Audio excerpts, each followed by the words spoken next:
Hello, from my cozy corner of history, wherever and whenever you're watching this.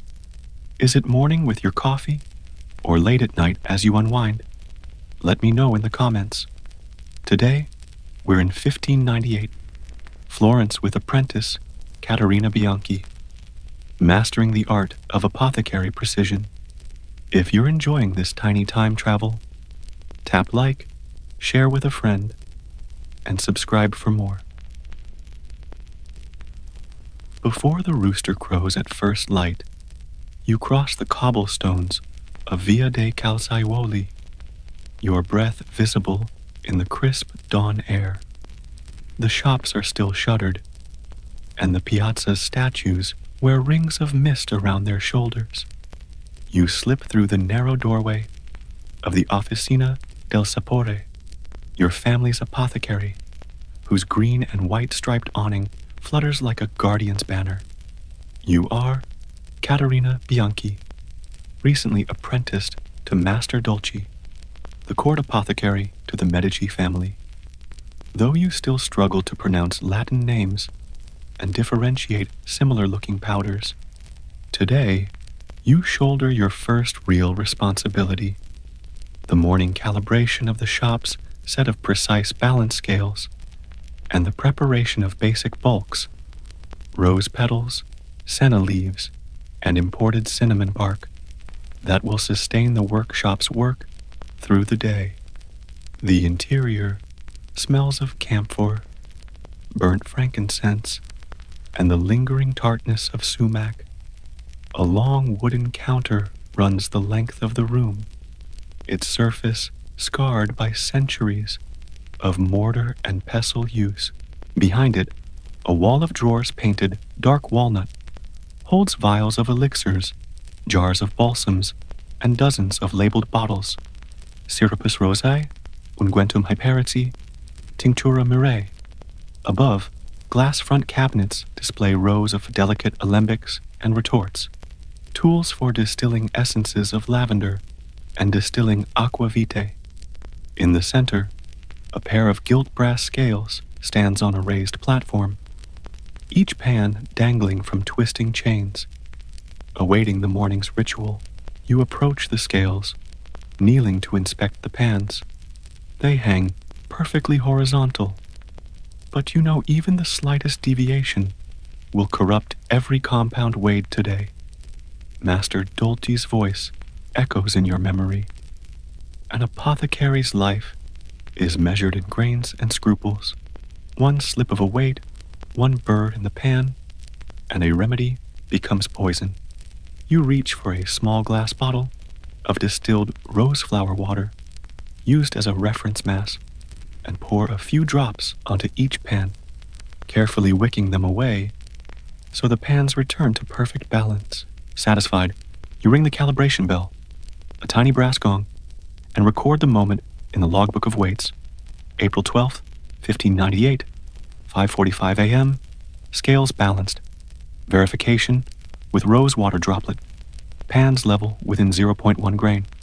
Next, you retrieve the set of iron counterweights, a graduated series from 1 scruple, 20 grains, up to 1 ounce, 480 grains, nestled in a velvet-lined chest stamped with the Florentine lily. You place the largest weight on the left pan and then add smaller weights to the right until equilibrium is achieved. You repeat this across the full range, logging each step. 5:50 a.m., counterweights: 1 ounce, half an ounce, a quarter ounce, 10 grains, 5 grains, 2 grains, and 1 grain, all verified with a deviation of no more than 0.2 grains. With the scales assured, you close the chest and secure the lid. Any missing weight or misnumbered tag would compromise your master's reputation, and in a courtly context could spell disaster for a patient awaiting a life-saving draft. Turning to the shop's bulk bins, you prepare the day's initial triage of herbs. Master Dolci has left instructions: 20 ounces of dried rose petals for Syrupus de rosa, 8 ounces of dried senna leaves for laxative lozenges, and 4 ounces of imported Ceylon cinnamon bark for the powder of digestive harmony. Each bulk resides in large ceramic jars lined with beeswax, their lids bearing leather seals stamped with the workshop's crest. You open the first jar, Rosa Damascena, and inhale its heady fragrance. With a flat brass scoop, you transfer petals to the left pan, watching them pile to a loose volume. Then you add iron weights to the right pan until perfect balance. As you do, stray petals flutter to the floor's mortar dust mixture, and you pause to brush them aside. Once 20 ounces is recorded, you dump the flowers into a paper-lined mortar, ready for maceration in sugar syrup, come midday. You note in the formularium, 6:05 a.m. Rosa Damascena, 20 Oz weighed, set aside for syrup preparation. Next, the Senna Alexandrina leaves. Their bitter, slightly pungent aroma contrasts sharply with the rose's sweetness. You drain a measured handful onto the pan, adjusting weights until the scales settle. Chewing a small leaf prickles your tongue, an unmistakable sign of purgative potency. You consign 8 ounces to a wicker basket for drying in the sun before grinding into pastilles. Another note, 6:15 a.m. Senna leaves, 8 Oz weighed, scheduled for dehydration. Finally, the cinnamon bark. Each curled quill glints with cinnamon's warm, resinous scent. You break off small pieces to fit within the pan's lip. Given their density, fewer heaped quills achieve the 4-ounce target. The last fractional adjustment requires a delicate 2-grain weight, which you handle with tweezers. The scales click into balance, and you lay the bark in a shallow ceramic bowl. 6:25 a.m. Ceylon cinnamon bark, 4 Oz weighed, reserved for powdering. With that, the initial bulk preparations conclude. You cover the bulk bins, replace their seals, and sweep the counter of stray fragments. The front door rattles as the first customer arrives. A nervous elderly woman seeking tinctura valeriani for sleepless nights. You gesture for her to wait a moment. Master Dolce appears from the back room, his linen jacket still pristine, and offers a gracious nod. "Good morning, Katerina. I see your balance is past muster."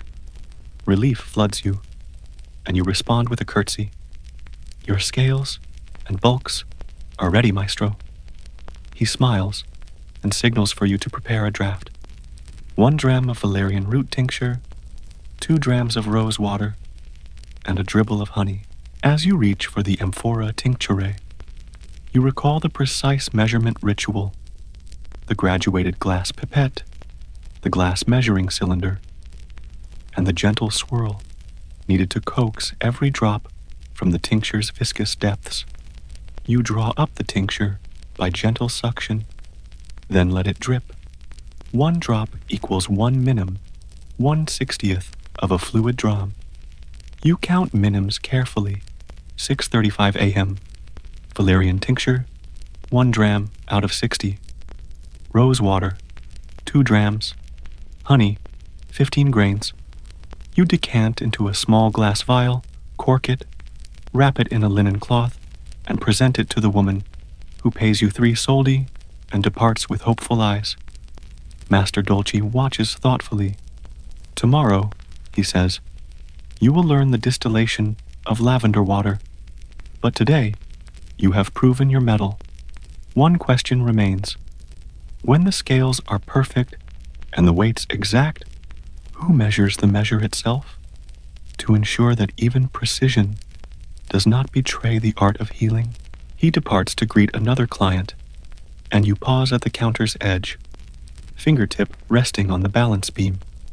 The shop is a kingdom of exactitude, yet within its precise measures, the lines between remedy and poison, life and peril, remain as fine as a single grain. By mid-morning, the sun warms the terracotta rooftops of Florence, and the aroma of roasted chestnuts drifts from a street vendor's stall down Via Calzaioli. Inside the Officina del Sapore, you, Caterina Bianchi, set aside the morning's bulk preparations and turn to the alchemy of distillation. Today's lesson under Master Dolci is the production of aqua lavandule, distilled lavender water used both as a soothing cordial and a fragrant base for more complex syrups. Preparing the alembic Master Dolci leads you to the rear laboratory, a vaulted chamber where vaulted brick ceiling retains heat and marble worktops bear scars of acid spills. Against the far wall stands the copper alembic, a stout kettle, the cucurbit, its swan neck helmet, and a downward curving receiver, each joint sealed with wet dough. Flour mixed with olive oil acts as a gasket to capture every rising vapor. He instructs you to rinse the apparatus with warm distilled water, then refill the cucurbit with precisely 2 pounds, 32 Oz, of fresh lavender blossoms. You measure the blossoms by balance, using the same gilt brass scales you calibrated this morning, arraying them loosely in the kettle so as not to pack them too densely. You record 10:05 a.m. Lavandula vera flowers, 32 Oz weighed for distillation. Next, you add 4 quarts of spring water, measured in the graduated glass carafe. You pour carefully to preserve the blossom's structure, then fit the swan neck helmet snugly and affix the receiver, adjusting its copper coil so condensed distillate drips directly into a chilled glass vial placed in an ice bath. Monitoring the distillation, Master Dolci lights the forge beneath the copper kettle, then instructs you to stoke it to maintain a gentle simmer, not a rolling boil. Too hot and delicate lavender oils scorch. Too cool and distillation halts. You tend the flame, gauging coals with a long iron poker, while he oversees the process from his stool. Within minutes, clear vapor rises through the helmet, condenses into droplets along the receiver coil, and drips into the vial below. The first drops appear at 10:20 a.m. You note the time in your distillation log, 10:20 a.m. The first distillate was observed, flowing at roughly 1 drop per second. Over the next hour, you maintain the heat and clean the receiver coil of any water spots that could impede condensation. You observe the distillate's clarity and fragrance, wafting the vial's neck to inhale pure lavender's soft bouquet. At 11:20 a.m., exactly 60 minutes after the first drop, the stream slows, no more than 1 drop every 5 seconds, signaling that most essential oils have passed. Master Dolci nods, and you extinguish the fire, letting the apparatus cool. Separating essential oil from hydrosol, you remove the receiver and pour its contents into a clear glass separatory jar. The vial holds 3 fluid ounces of lavender hydrosol, tinged by trace essential oil, while a fine layer of 10 drops of pure lavender oil rests on the surface. A yield you log meticulously. 11:30 a.m., hydrosol collected, 3 fluid ounces, essential oil yield, 10 drops. Master Dolci explains that this quantitative measure will guide future distillations. If the oil yield drops below 8 drops per 2 pounds of flowers, the blossoms may be past prime or insufficiently aromatic. Conversely, yields above 15 drops suggest overly vigorous heating that risks bitter compounds.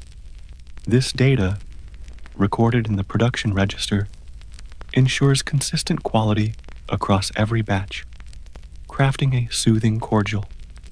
Next, you transform the hydrosol into a simple cordial. You measure 1 pint, 16 fel Oz, of hydrosol into a copper saucepan and add 12 ounces of fine cane sugar, carefully stirring until fully dissolved over low heat. You record, at 11:45 in the morning, hydrosol, 16 fluid ounces, sugar, 12 ounces, heat, kept below 160 degrees Fahrenheit, at no higher than 160 degrees Fahrenheit. The sugar dissolves without caramelizing, preserving the lavender's delicate aroma. You then stir in 2 ounces of the distilled lavender oil, drop by drop, whisking vigorously to emulsify the oil into the syrup. Each drop must disperse uniformly. Clumps of oil signify incomplete emulsification, risking an overpowering fragrance or skin irritation when applied.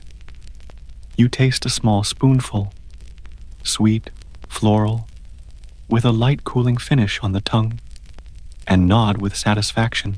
Quality control and packaging. As the cordial cools, you prepare glass vials for dispensing. Each vial must receive exactly 2 fluid drams, 1/8 fl, for patient dosage. You calibrate a glass graduated pipette, verifying its marks by weighing distilled water against the brass scale. 1 dram, 1.7 g.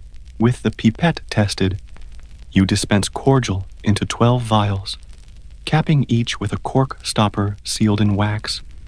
On each, you affix a parchment label inscribed Cordial Lavandulae Dose, 2 doctor in wine or water at bedtime. You note in the dispensing ledger 12:30 p.m. 12 vials cordial package, total syrup used 2 pints. An unexpected request. Just as you finish, a knock sounds at the workshop door. A noblewoman's lady-in-waiting enters, carrying a petition from Grand Duchess Bianca to prepare a unique sachet of lavender dust to soothe her royal chamber's evening air. The request must incorporate orthodichlorobenzene, a rare preservative imported from Antwerp, in a precise proportion of 0.05% by weight to inhibit mold growth without compromising the fragrance. Master Dolce turns to you. Katerina, calculate the exact amount of dichlorobenzene required for 20 ounces of lavender dust. He hands you a pocket scale, a metal spatula, and a small vial of the preservative. You pause, recalling your training. 20 ounces equals 567 grams. 0.05% of that is approximately 0.2835 grams. You weigh out 0.2 of dichlorobenzene, noting the slight rounding, then blend it into 20 Oz, 567 gray, of finely milled lavender flowers. You stir the mixture in a large mortar, ensuring even distribution.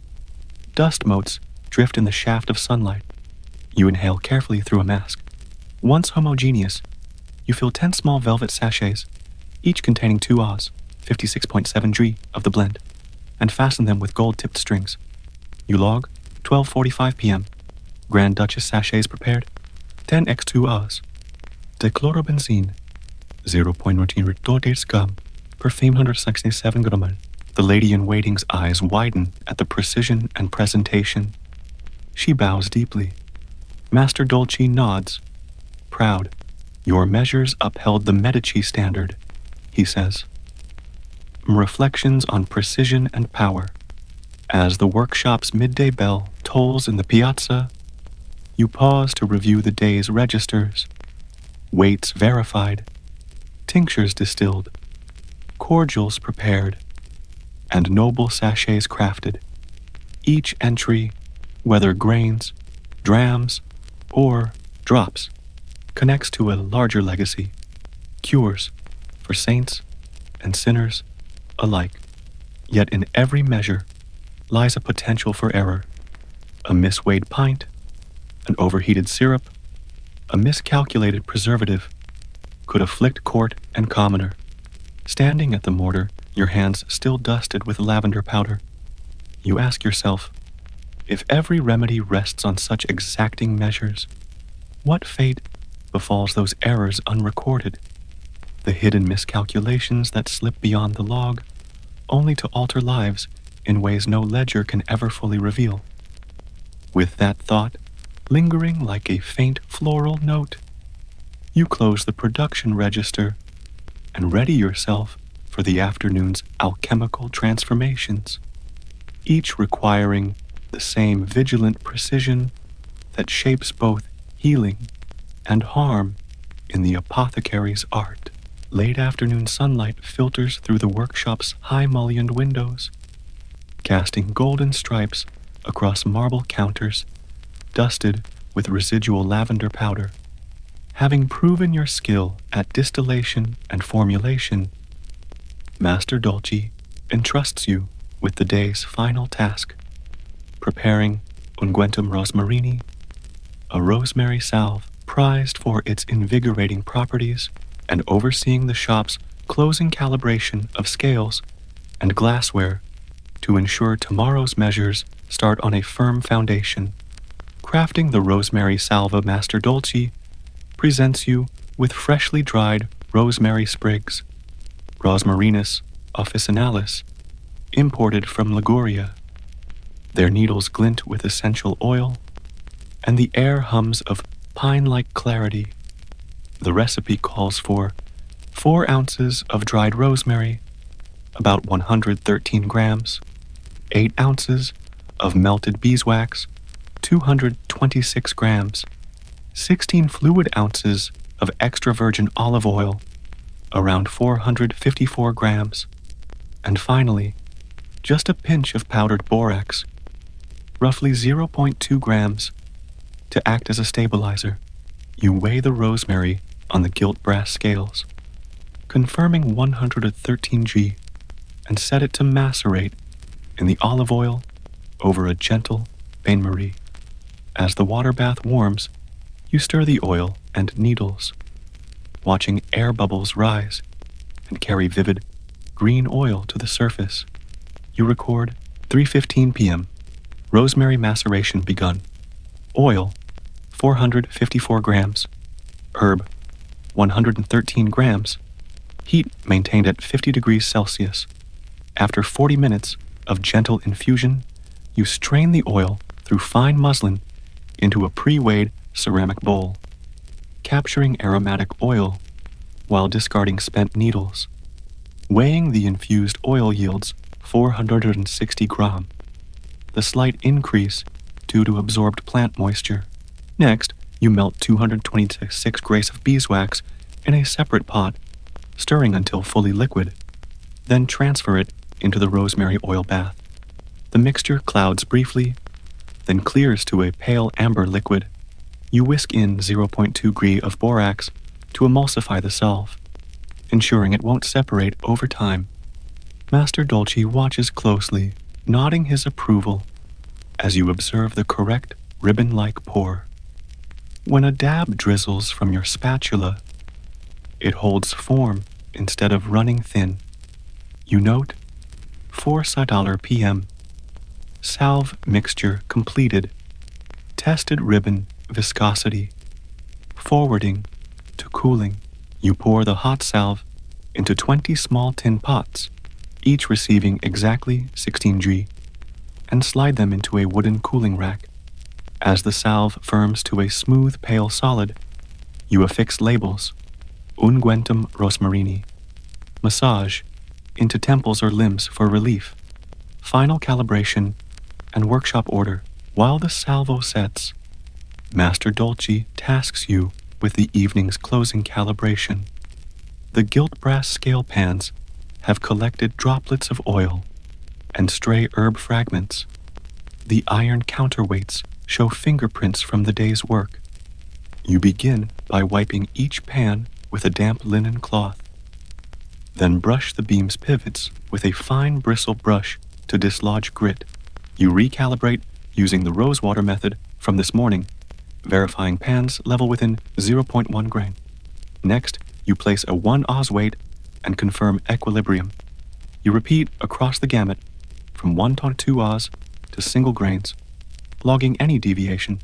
4:45 p.m. Scale recalibration complete. All weights within 0.15 grain tolerance. Turning to volumetric glassware, You fill the graduated pipettes and measuring cylinders with distilled water, then weigh their contents on the scales. A 10 FL dram pipette should contain 36 Jurova water. Yours reads 35.9 gray. The 1 FL Aussie cylinder reads within 0.1 G of its mark. You adjust nozzles and rubber stoppers, then retest, confirming accuracy. 5 p.m. Glassware calibration verified. Pipettes and cylinders within 0.3% of nominal. Satisfied that the instruments rest in precise order, you clean the counters of sugar granules, herb dust, and wax strips, returning all tools to their designated hooks and jars. Tomorrow's work will begin on a spotless bench, preparing client orders and couriers as twilight deepens. The shop's front shutters open for an evening clientele. Noble patrons seeking elixirs for digestion, artisanal guilds ordering bulk myrrh resin, and Medici envoy Carlo Ricci arriving for the weekly consignment. You assist Master Dolce in weighing 5 Oz of myrrh, 140 once on the calibrated scale, packaging it in a sealed leather pouch stamped with the Officina crest. At 5:30 p.m., Carlo arrives by carriage.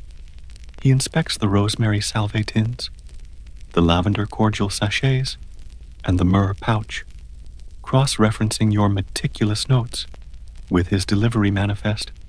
Satisfied, he places sacks of Florence on the counter and nods. Perpetua precision, Mistress Bianchi. You bow, grateful for his praise. Reflection on the apothecary's art, with clients departed and the workshop's lamps lit beneath frescoed arches. You sit at the low oak desk to inscribe the day's closing reflection in the apothecary's journal, a private volume begun by your grandmother, April 12th, 1598. Today's measures, from distilled hydrosols to herbal salves, remind me that each remedy carries dual power to soothe and to harm, to preserve life, and, if mismeasured, to invite peril. In the spaces between grains and drops lie the margin for error, but also the room for human compassion. May my precision in the micrometer's realm always be matched by care in the human realm. As you close the journal, you survey the officina's neat rows. Vials gleam in the lantern light. Scales stand poised, and alembics wait in silent readiness. Tomorrow, you will distill rose water, grind gentian root for bitters, and craft soothing ointments for children's fevers. Each task will demand unwavering attention to measure and method, yet in this twilight hour, one question lingers like a final ingredient in an elixir. If every remedy hinges on precise measures, grains, drams, drops, what unseen mismeasurements slip past the apothecary's eye, altering a cure into a curse, and whose lives hinge on the unseen calculus of our hands? You extinguish the lamps one by one, lock the doors, and step into Florence's calm night, the officina's promise of healing, resting securely on the bedrock of perfect measure.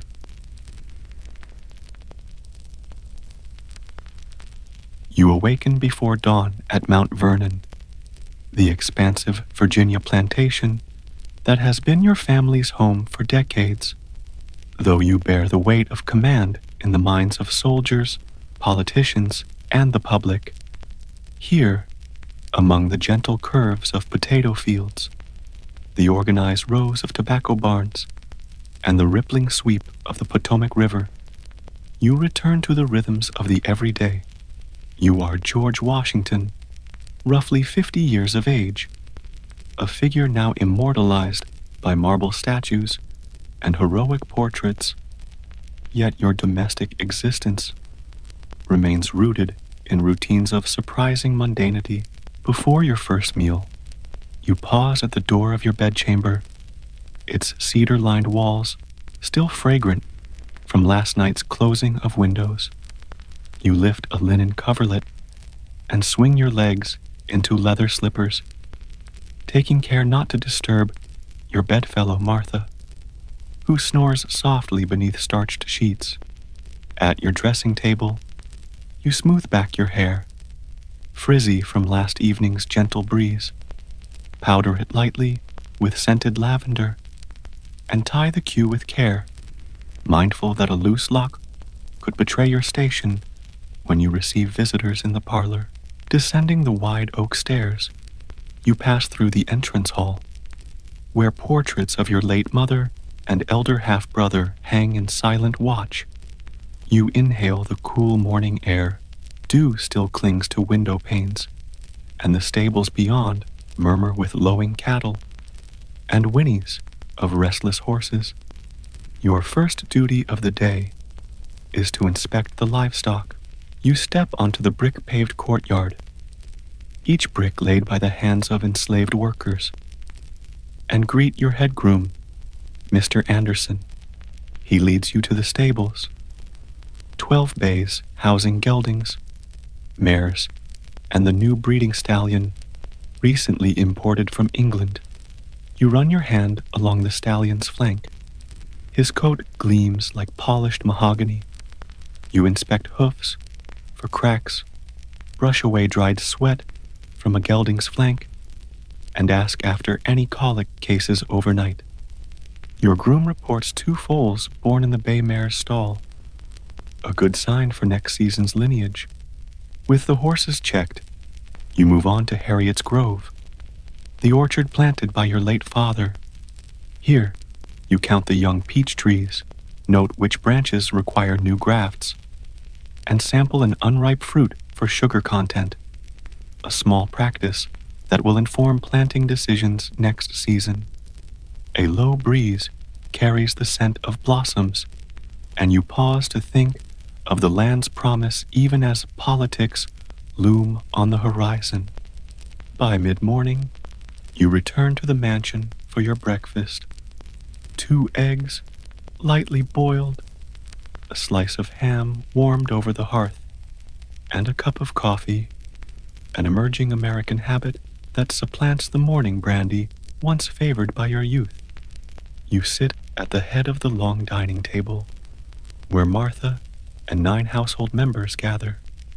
Your nephews, the overseer's son, the free tenant farmer Mr. Mason, and occasionally a traveling minister or surveyor invited to share the repast.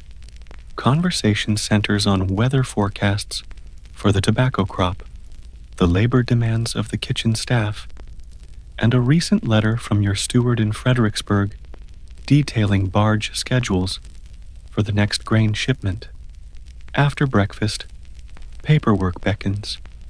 Your desk, scarred by quills and blotters, holds petitions from local yeomen demanding road repairs, accounts from James Anderson itemizing carriage repair costs, and letters from members of Congress debating the ratification of the new federal Constitution.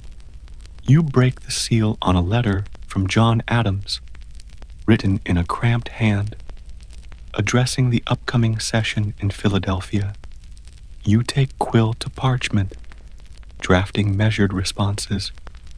Your handwriting, deliberate, expansive, spreads across the page in neat lines. The quill's nib catches once, causing an ink blot. You sigh, retrieve sand to blot the excess, and continue. By midday, a bell tolls across the estate, 12 peals marking noon. You rise for a light repast, bread, cheese, and fruit, and then convene with your overseer, Mr. Augustine Fox, to review the day's labor schedule. You scrutinize the work logs. How many barrels of tobacco were packed yesterday? Which field hands reported sick? Whether the carpentry team completed the railing on the new wharf. You note that the smith's shop produced only 3 horseshoes instead of 8, perhaps a delay in the iron shipment. You instruct Fox to dispatch a rider to Alexandria to secure additional supplies and to rotate blacksmiths to prevent fatigue. In the afternoon, you walk the terraced flower gardens, your pride and a novel experiment in horticulture. You inspect each rose bush for blight, weave straw through budding vines to support their delicate limbs, and instruct your gardener, William Duval, to draft a cutting schedule for cuttings to send to British cousins. Amid the scent of jasmine and the buzz of bees, you discuss botanical experiments with Duval, attempting to cultivate an English lavender strain and testing soils for improved hydrangea blooms. As dusk approaches, you return indoors to change from your linen coat into a darker riding habit for an equestrian circuit around the estate. The staff gathers candles, lanterns are lit, and Mrs. Washington arranges her skirts before mounting her saddle. You lead a small cavalcade, your nephew Lawrence, Duval, and a local militia captain, eager to discuss land grants. The horses follow the road beside the river, the sun dipping low and throwing long shadows across the fields. Each circuit, 6 miles, serves both exercise and reconnaissance. You check for fence damage, note low spots prone to flooding after heavy rains, and pause at the headland to survey shipping on the Potomac. Returning at sunset, you assist Martha in welcoming dinner guests, local planters, and a traveling physician here to consult on the estate's health. The meal is simple: roast venison, boiled potatoes, and green peas, accompanied by port wine and a home-brewed cider. You listen to conversation on legal disputes over river navigation rights and prattle on property lines with your neighbors. Each anecdote, flatly delivered, carries weight in a world where land is power. As evening falls, you retreat to your study for one final task: reviewing the estate's nightly guard orders. The overseer requests an additional sentry at the west gate to deter nighttime cattle theft. You ponder the cost. One boy diverted from fieldwork, but agree. Security is paramount. You sign the order, careful to date it with both the Julian and Gregorian reckonings, mindful of calendar quirks that confound estate accounts. By 10 p.m., your lamp guttering low, you say goodnight to the household. Upstairs, you shed your riding boots, loosen your neckstock, and slip into the quiet of your bedchamber. You open a newly arrived volume of Greek epigrams, a present from your dear friend Horatio Gates, and read by candlelight for a half hour, allowing your mind to wander from estate ledgers to poetic meditations on time.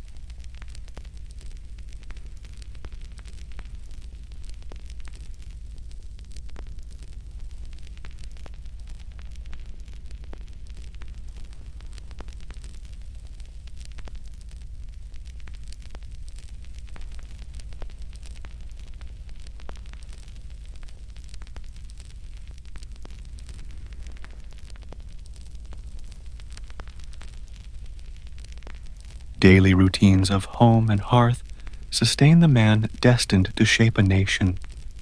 And what private anxieties lingered beneath those calm exteriors? Dawn's pale fingers find you again in the silent chamber, where the scent of last night's lavender still lingers. You rise from your bed, its coverlet creased by sleep, and dress in a new linen shirt and dark riding coat. Today, Martha has requested your presence in the inner study, a corner of Mount Vernon seldom seen by guests, where the most personal records reside. You cross the hall, descending to the ground floor, past portraits whose eyes seem to follow your steps, and enter the study's heavy oak doors. Inside, the flicker of a single candle illuminates piles of folded letters, bound bundles of accounts, and a small leather satchel stamped with your initials. Here, Away from the public parlor, you keep your private correspondence, letters from peers in Virginia's assembly, notes from former officers in the field, and, most precious of all, exchanges with Martha's own hand.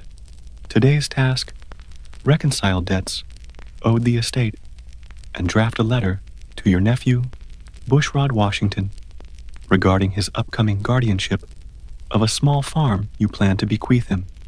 You lift a sheaf of invoices from London merchants, one for gunpowder and lead shot shipped last season, another for books purchased from the University of Edinburgh Press.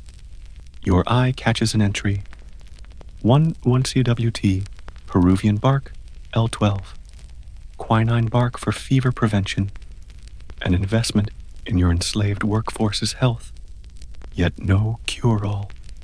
You stare at the line: 112 pounds of powdered bark, carefully stored in a cedar chest downstairs, awaiting the surgeon's distillation. You cross off a payment made in October, note L3 remaining, and add it to the margin of your ledger. Next, you open a letter from your former aide-de-camp, Colonel Alexander Hamilton. His handwriting, flourished with youthful enthusiasm, requests an appointment in Philadelphia to discuss an urgent matter of national credit. You pause, ink quill hovering, aware that your private reflections on monetary policy and federal assumption of state debts lie bound within these pages. You will not share them with the steward, but will summarize in a separate missive, careful that the details do not circulate among local planters, unprepared for the financial upheaval. Martha enters quietly, her embroidered slippers whispering on the rug. She carries your morning tea, herbal infusion of balm and mint grown in her own garden, and sets it on the desk. "You've been at it since first light," she murmurs. You incline your head, taking the china cup and inhaling its minty steam. You share a brief conversation on tomorrow's dinner menu: quail pie for Colonel Knox, roast capon for Governor Lee, and a cooled white wine to accompany conversation on crop rotation. Each detail letting the capon rest 2 hours after roasting, trimming the quail's thighs to ensure even cooking, underscores the care you invest in private hospitality. After she departs, you return to the accounts. A paper ledger titled Plantation Statements, 1789 to 1792, stands open to entries on enslaved labor hires. You note that last year's census recorded 317 individuals. This year's tally shows 303, a reduction of 14 you attribute to manumissions, sales, and unfortunate mortality. Each name, each age, each occupation: carpenter's apprentice, field hand, house cook, occupies a line. You run your finger down the list, pausing at Felix, age 12. The boy you taught to read when he remained ill from smallpox. You close the book, exhaling. The ledger's bare facts cannot convey the human stories behind them, yet they form the backbone of your estate's operations.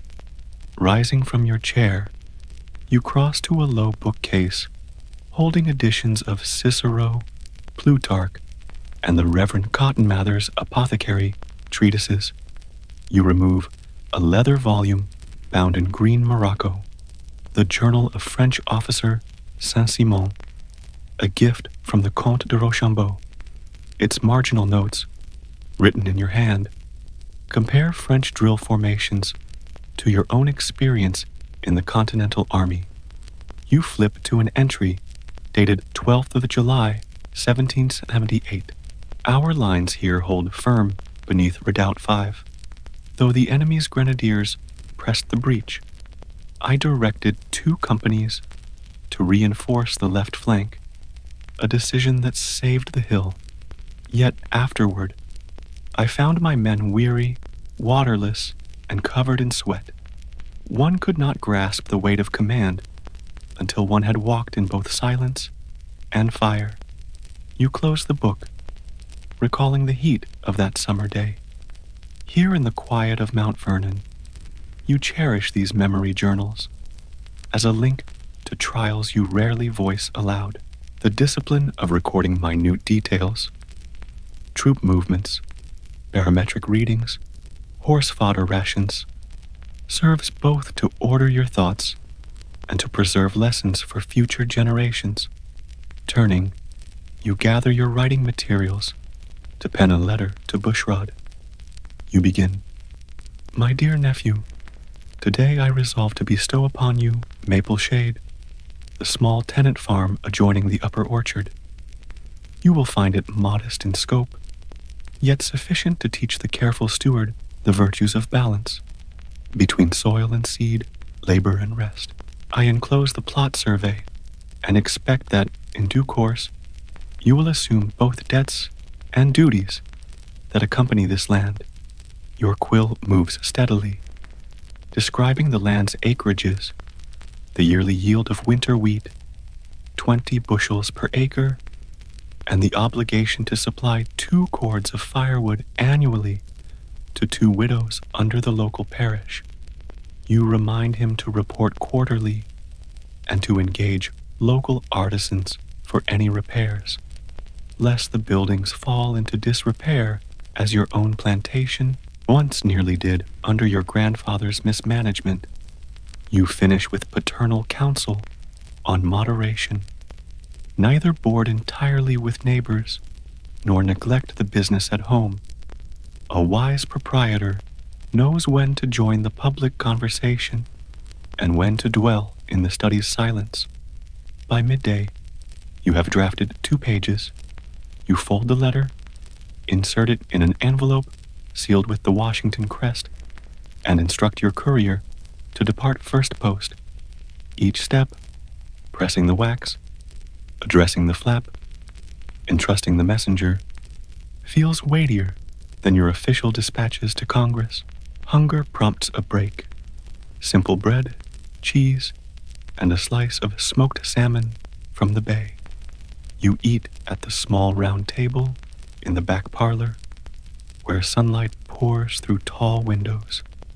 Family portraits. Your elder brother Lawrence, in his colonel's uniform, your mother's serene gaze. Witness this quiet meal. You read an excerpt from Plutarch's Lives, the biography of Cincinnatus, and reflect on the virtues of retreating from public life to the plow. You imagine how your own withdrawal to Mount Vernon each autumn echoes that Roman example, though your plowshares are now metaphoric rather than literal. The afternoon's business resumes with the bending of figures in a different ledger, the Mason Washington Trading Company accounts. You inspect invoices for lumber sold to Alexandria builders, 700 board feet at 2 shillings per foot, and tally the profits. You cross-reference payments received, note 2 delinquent accounts, and compose terse reminder letters. Your payment for Lot 4 remains overdue. Please remit by the month's end to avoid additional fees. You write each with courteous firmness, aware that maintaining credibility demands both patience and precision. Later, you meet with the overseer and the head carpenter at the wharf landing. The new railing has warped slightly in the summer rains, and 2 balusters require replacement. You step onto the unfinished deck, testing each plank's spring with your boot heel. "The wood's still too green," you remark. "Let it season 2 more months before we paint." The carpenter agrees and notes a revised timeline in his pocket journal. You inspect the leather thongs binding the oars in the boathouse, fraying in spots, and order replacements from the saddler. As the sun lowers, you walk the orchard again, this time noting which trees need winter pruning. You calculate that 8 man days will suffice to clear cross suckers and promote sap flow. You jot the estimate on a small stick, today's scratch pad, which you will transfer to the master schedule tomorrow. Returning indoors, dusk ushers in an unexpected guest. Your neighbor, Major William Fairfax, seeking your counsel on boundary disputes with a merchant who claims encroachment on Fairfax's woodlot. Over port wine in crystal tumblers, you compare surveys, examine the large map hanging on your office wall, and offer measured advice. You suggest mediation by the county surveyor rather than legal action, warning that protracted litigation often drains both purses and goodwill. Major Fairfax, appreciative of your calm counsel, departs with a handshake blessed by the promise of neighborly settlement. Nightfall arrives with a final ritual, a walk along the riverbank. You and Martha stroll past willows bowed toward the water, the Potomac's surface rippling with starlight. You pause to lean on the wooden fence, listening to bullfrogs, counting fireflies, and feeling the day's weight lift.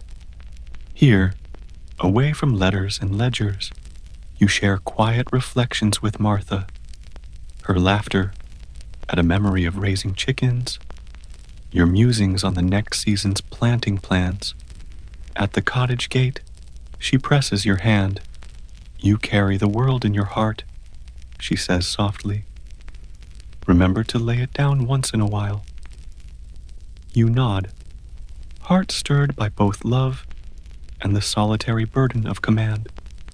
You step indoors, remove your coat, and prepare for one last act of the day, writing in your personal journal. By candlelight, you inscribe thoughts perhaps too private for public eyes. Today, the world's affairs pressed upon me. Debts, dispatches, debts again. Yet in the quiet measure of rose petals and orchard walks, I find a refuge that reminds me a nation's strength springs from steadiness at home. If I fail to tend these daily roots, how can I hope to lead larger branches in the storm? You close the journal and, as you do each night, tuck a slip of paper beneath its cover. A single word of gratitude, stillness. You extinguish the candle, and in the hush of your chamber, a final question drifts through your thoughts. If the weight of a nation rested on each quiet decision made behind closed doors, what private doubts and unseen struggles shaped the man we remember as a colossus of history? The summer days at Mount Vernon lengthen, and with them the rhythms of your private life unfold in steady repetition. You awake each morning to the hush before dawn, rising to inspect livestock, tend the orchards, and oversee household economies. Yet these unvarying routines now carry the weight of your legacy. Here in your final years, you seek not only to sustain the plantation, but to shape the quiet example you leave behind, family bonds, and personal rituals. By early August, your steps have slowed from the vigor of your youth, and Martha's husbanding of your health has become a cherished ritual. Each morning after your stint in the stables, she prepares a tonic of Peruvian bark, infused with rose water and honey, a recipe you perfected together in Section 2's laboratory. You sip the tonic beneath the lemon tree veranda while the household stirs. Enslaved workers dress the livestock, overseers gather to report on field progress, and your nephews hurry through the courtyard to begin lessons in surveying and statecraft. Your afternoons, once consumed by ledger book reconciliation, now accommodate regular visits from your step-grandchildren, Nellie Park and Wash Peel, whom you entertain with slow rides in the sedan chair through the lower meadows. You show them how to read the contours of the land, pointing out patches of winter wheat the furrows, soon to be plowed for tobacco, and the hidden streams that feed the marsh beyond. Each lesson, an observation, you hope, will instill a reverence for the land's quiet authority. Evenings bring a calmer cadence. As the sun sinks behind the Blue Ridge, you walk with Martha along the riverbank, her hand in yours. The water's surface still gleams with the day's last reflection, and fireflies blink among the grasses. On these walks, you share memories of your wartime service, the chill of Valley Forge, the crackle of musket fire at Yorktown, but also the turns of fate that led you back to civilian life. Martha listens, her eyes reflecting both pride and compassion for the burdens you have carried. Occasionally, you pause at the small family tomb atop the hill, the final resting place for both your mother and father. You kneel beside the white marble markers and say a silent prayer, a private liturgy seldom witnessed by any living soul. You think of your own mortality, the final decline from every dawn's vigorous purpose to the slow dimming of spirit, and you ponder the measure of a life spent between public triumph and private solitude. Estate management as reflection of character. In the waning years of your life, estate management evolves from profit-making to preservation. You direct that certain parcels be reserved as woodlots to ensure sustainable timber supply long after your tenure. You implement rotational grazing under the guidance of your overseer, reducing soil compaction and promoting healthier pastures. Each decision echoes the same careful attention you once gave to military logistics. The spacing of cattle paddocks mirrors the deployment of regiments, and the repair of wharf pilings recalls the fortification of coastal redoubts. Month by month, you refine your practice of crop diversification, planting clover in fallow fields to rejuvenate nitrogen levels, experimenting with sorghum as a low-maintenance sugar source, and surveying the viability of silkworm cultivation in the upper greenhouse. While many planters scorn such innovations as distractions, you view them as an extension of civic duty, a quest to secure Virginia's agricultural backbone in the face of shifting market forces and environmental unpredictability. Each venture is recorded meticulously in your private notebook, yields measured in bushels and pounds, input costs logged in shillings and pence, labor demands tallied in man-hours. Yet beneath these dry figures lies a more profound calculus, the test of how human ingenuity can harmonize with nature's cycles. You hope that future generations, leafing through your pages, will glimpse not only a record of toil, but a testament to stewardship, correspondence, and the continuity of thought. Your final correspondence with national figures takes on a reflective tone.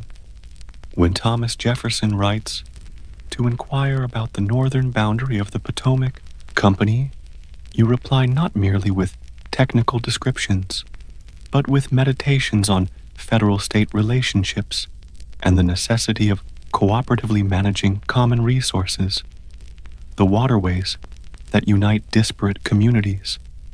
In your letters to John Adams, you revisit the themes of fiscal union and balanced governance, drawing upon your plantation accounts to demonstrate the perils of unaccounted deficits and the virtues of transparent record-keeping. Yet your most tender letters wind back to family.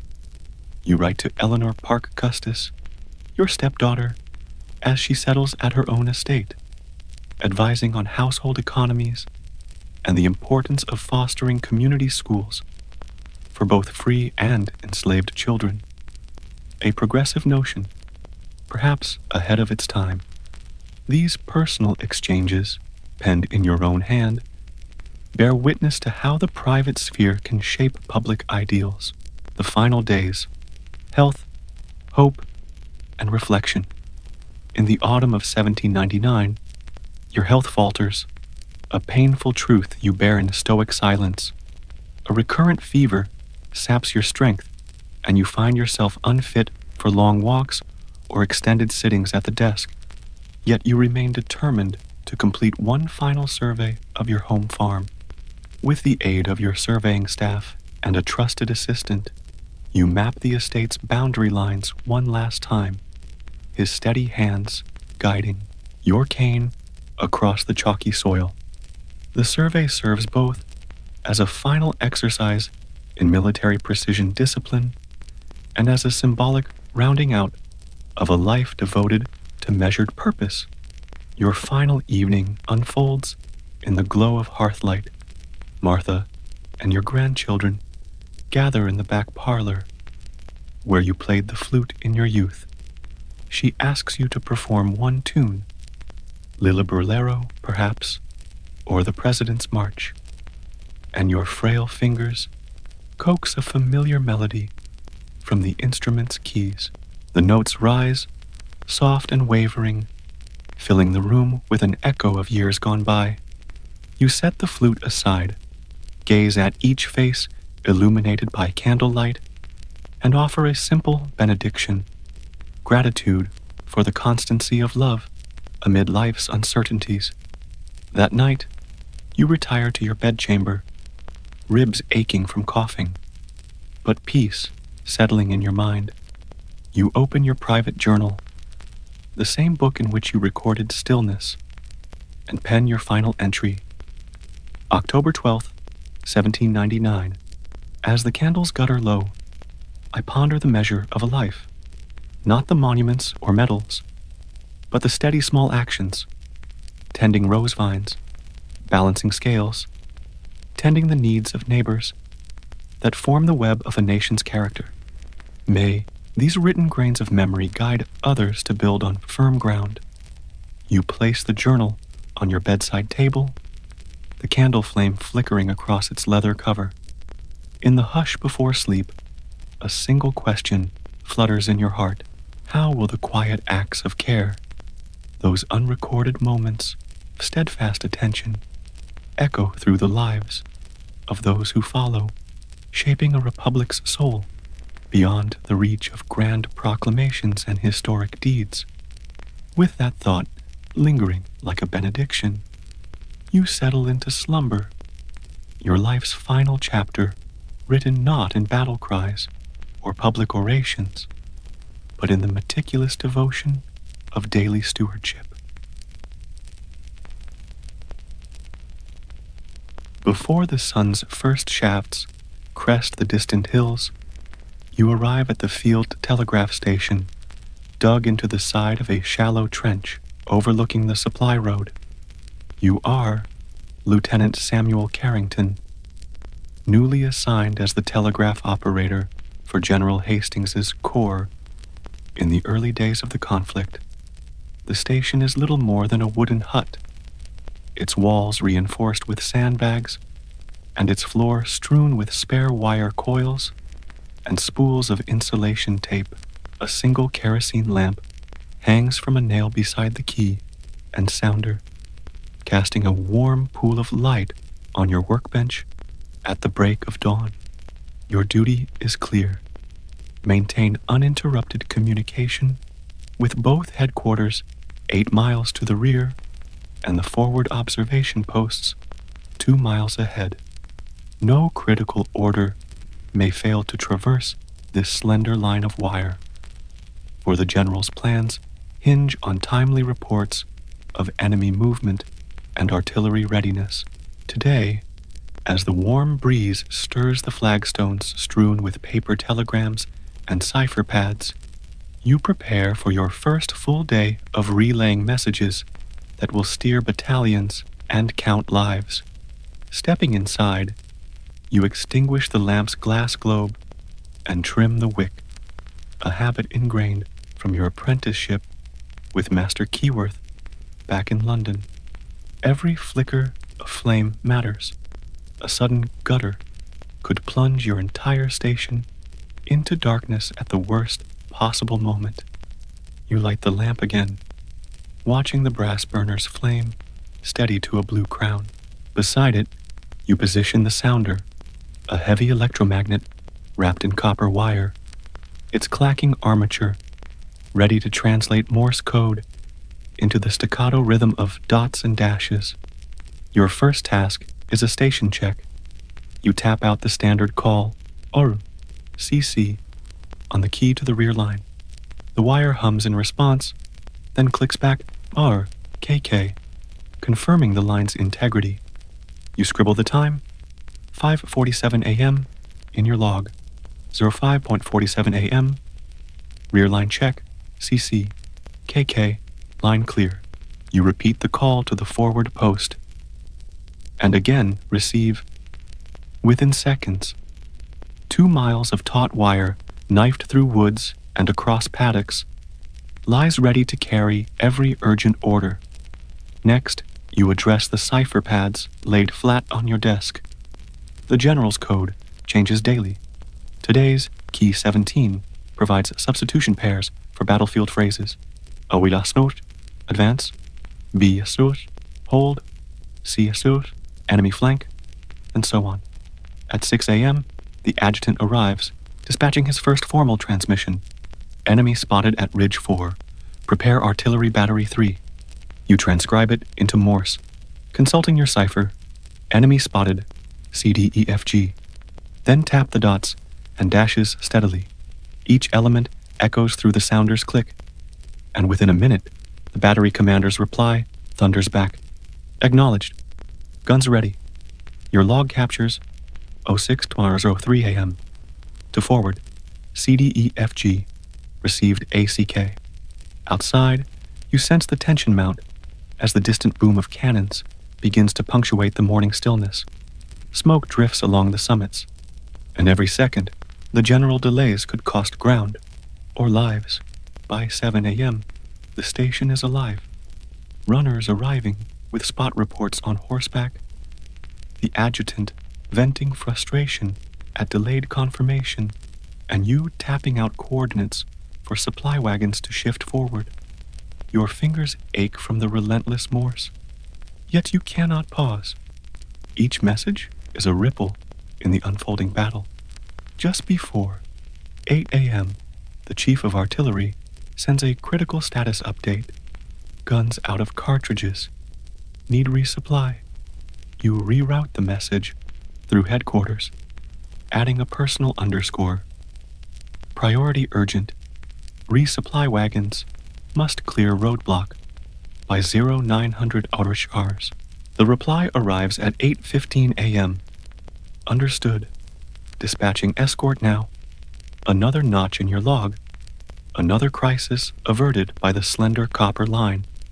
As the sun climbs, you realize that every blink of the lamp's flame, every call of CC, and every click of the sounder sustains the fragile lifeline between command and combat. And yet, as wires tremble over churned earth and eagle-eyed lookouts prepare their next reports, one question lingers in your mind. If the outcome of a battle can hinge on a single misreceived telegram, who ensures that the operator's steady hand, clear code, and unbroken wire hold firm when the next order might turn the tide of history? By mid-morning, the din of battle drums up a steady rhythm. The distant boom of artillery underscores every keystroke at your telegraph key. You, Lieutenant Samuel Carrington, feel the weight of command in every click of the Morse sounder. General Hastings's corps is poised on the ridge beyond the station, awaiting orders to advance. Your logs and signals will steer the tide of engagement today. Relay of reconnaissance. Reports. At 10:05 a.m., a panting runner arrives, clutching a hastily scrawled parchment. Cavalry scouts report enemy cavalry detachment, 200 men, moving south flank at grid D3. Recommend immediate redeployment of 2 squadrons to intercept. You quickly consult the cipher pad, translating cavalry scouts into the code. Scout detach, move ES flank, D3. Redeploy, 2 SQDN, intercept. Tapping out the dots and dashes takes only seconds, but the stakes are immense. Every pause risks the scouts riding into a trap. U-key. The sounder at headquarters crackles back. Acknowledged. Cavalry reserve en route. ETA 20 mins. 10:07 a.m. to HQ. Scout detach. HQ AC. Reserve ETA 10:27 a.m. Simultaneously, you tap CC to confirm line integrity. No static interrupts the urgent message. Coordinating artillery barrage. No sooner has the cavalry message cleared than the general's voice booms into the station. Operator, fire mission on enemy battery at grid C5. Use 2 rounds per tube, fuse delay 2 seconds, elevation 15 degree, bearing 120 degree. Fire mission. Battery C5. 2 rounds per tube, fuse set to 2 seconds, elevation 15 degrees, bearing 120 degrees. Your fingers fly over the key, and the forward artillery position replies within the minute. Mission received. Guns Team 3 ready to fire at 10:30 a.m. You log 10:10 a.m. to forward. Fire mission. Guns report ready. At exactly 10:30 a.m., you hear the low thump of 12-pounder shells departing the tubes. You tap R, the signal for round fired, to all stations. Moments later, spotter reports hit on target, enemy disruption visible. You record 10:32 a.m., R reported. Forward, hit confirmed. Master Keyworth's old admonition rings true. A single mistranscribed number and 8 guns fire into friendly ranks. The critical supply request. By 11:08 a.m., your attention shifts back to logistics.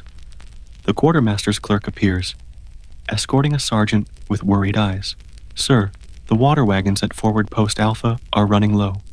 Scouts estimate only 50 men and 10 horses can hold until noon without fresh water. Request immediate dispatch of 2 more wagons. Forward Alpha. Water low, capacity 50 men, 10 horses, need 2 wagons now. Headquarters dispatches. Message received. Dispatching 4 wagons with escort. ETA 12:30 p.m. You log 11:02 a.m. Supply request sent. 4 wagons en route. ETA 12:30 p.m.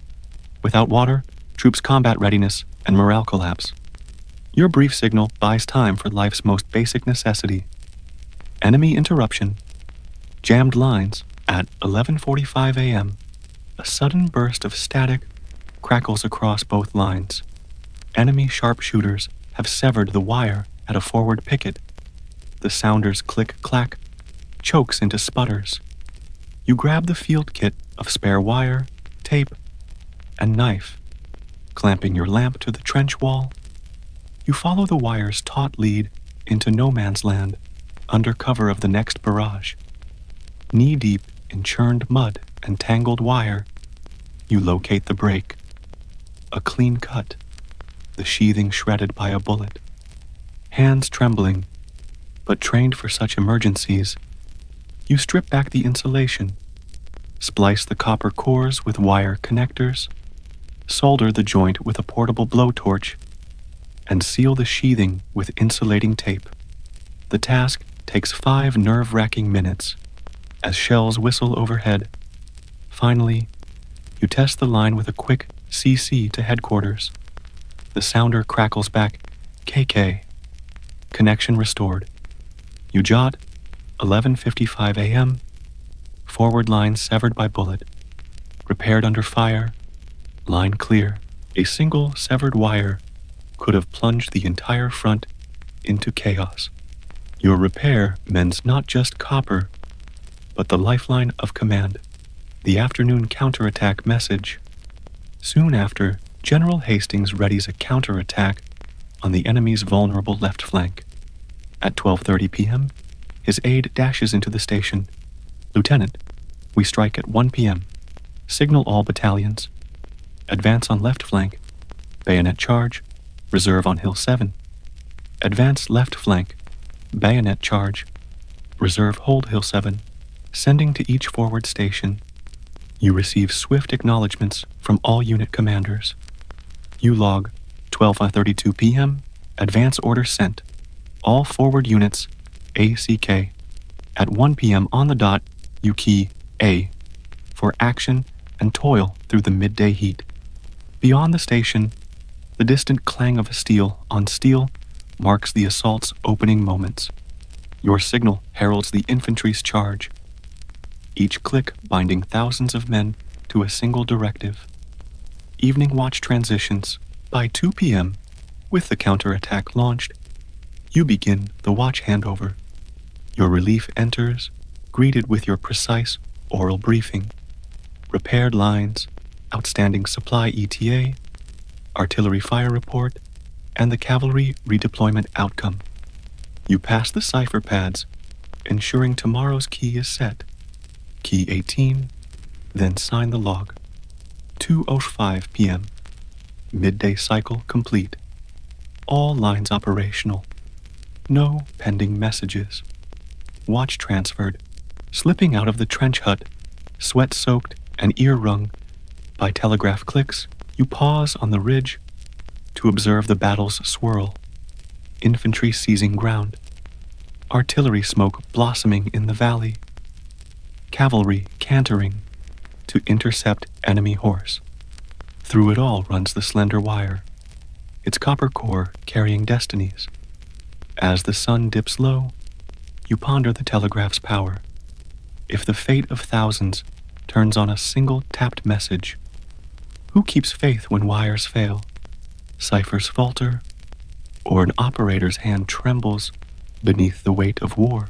Your answer remains unspoken as you head to the rear station for rations and rest, knowing the next watch, like each click of the key, may be the one that changes history. The late afternoon sun slants across the embattled ridge, gilding billows of smoke that drift from shattered trees and churned earth.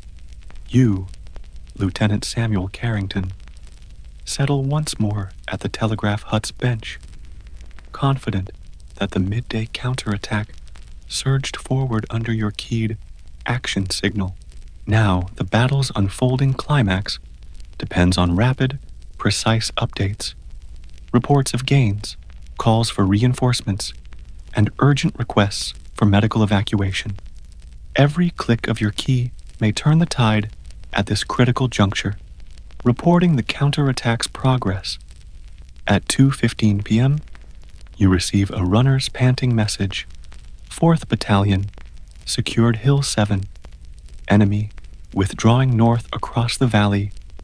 Heavy casualties, but morale high. 4th Battalion, Hill 7 secured. Enemy withdrawn to the north. Casualties are high, but morale remains good. Your forward line crackles back. Roger. Reserve to advance to Hill 8, ETA 20 mins. 14:17 p.m. to HQ. 4 BTN report. Reserve advancing. ETA 14:37 p.m. Simultaneously, you signal R8 to the battery commander, ordering artillery to shift fire to the enemy's new position. Artillery shift. Target, Valley Crest, grid E5. Fuse set to 1 second. 3 rounds. Within minutes, the telltale boom of shells plunging into the valley confirms the order's execution. You tap R as each battery confirms fire, then record 14:25 p.m. RD fire shifted. Valley Crest engaged. Impact confirmed. Handling the casualty evacuation request. At 2:45 p.m., another urgent dispatch arrives. Casualty station overloaded. Frontline medics require 3 stretcher teams and fresh bandages. Field hospital, at risk of collapse. CAS STN overload. Need 3 stretcher teams plus bandages. Priority, immediate headquarters. Response, 3 teams dispatched from rear HQ. Medical supplies en route. via Convoy C2, ETA 16 Schwarzars, 14:47 p.m. Medevac request sent. Teams en route. Supplies ETA 16 Us p.m. You breathe, knowing that each minute saved brings injured soldiers closer to life-saving care. Sustaining the offensive. Ammunition resupply. By 3:30 p.m., the forward batteries report dwindling ammunition. One runner arrives, mud-spattered and grim. Guns 3 and 4 down to last 10 rounds each. Urgent resupply needed, or silence falls. Ammo urgent. Guns 3 and 4 down to 10 rounds. Send 100 rounds as soon as possible. Via Convoy, Bravo 4. The reply crackles back. Convoy B4 departing now. Escort by cavalry underway. ETA 15:45 HRs. You mark 15:32 p.m. Ammo request sent. Convoy B4 en route. ETA 15:45 p.m. You glance at your watch. 18 minutes to supply, 18 minutes for the battle's fate to hang in balance. The wire goes dead. A new crisis at 3:37 p.m. Just 5 minutes before the anticipated ammo arrival. The forward line sputters. Static claws across the sounder's bell. Then silence. You jump to your feet. Enemy sharpshooters have cut the line again, this time closer to the batteries. Throwing aside the cipher pad, you snatch the splicer kit and sprint into no man's land with 2 non-commissioned officers. Shells scream overhead as you trace the damaged wire through sodden trenches. The cut is a clean horizontal slice, suggesting deliberate sabotage. Kneeling in mud, you strip insulation, join the copper cores, apply solder, and secure the splice. Under 30 seconds of shell bursts. Then you raise the key and salute. A guttural KK returns, and ammunition request anticipations resume. B4 ETA 3 p.m. You log 15:42 p.m. Forward line severed. Repaired under fire. Line clear. The realization strikes. Every repair risks your life, and yet without the wire, the battle cannot be sustained. Closing the ring. Confirmation of reinforcements. At 4 house p.m., the barrier-breaking artillery and cavalry escorts arrive. Fresh supply wagons thunder past the telegraph station, their drivers whooping. You signal. Convoy B4. Arrived. Ammo transferred. Guns resupplied. Battery commanders flash back ACK and R for rounds reloaded. You record 16:02 p.m. Ammo delivered. Batteries loaded. Ready to continue fire mission. Simultaneously, cavalry squadrons report in. Reserve arrived Hilt. Secure Northeast Ridge. You send Hold Northeast Ridge to infantry battalions. Infantry, secure Knee Ridge. Hold position. Prepare defense. Within 10 minutes, new defensive lines form on the ridge, precluding any enemy countercharge. The final order: cease fire and consolidation. As the sun dips behind the western heights at 5:30 p.m., General Hastings issues the ceasing order. You receive ceasefire at 18 Ukrasars. Begin consolidation of positions. Prepare for dawn's patrol. Ceasefire. 18 Un. Consolidate positions. Dawn patrols ASAP. Across the line, batteries and units acknowledge. You log 17 Osmo 5 p.m. Ceasefire. Order sent. ACK received from all sectors. The valley hushes in preparation for dusk, save for distant picket rifles, after-action debrief, and stand-down. At 6 p.m., the hut's door opens as your relief enters. He stands ready, eyes on the cipher pad. You deliver a concise oral summary. Lines severed twice. Repairs under fire. Ammo and medevac supplies delivered.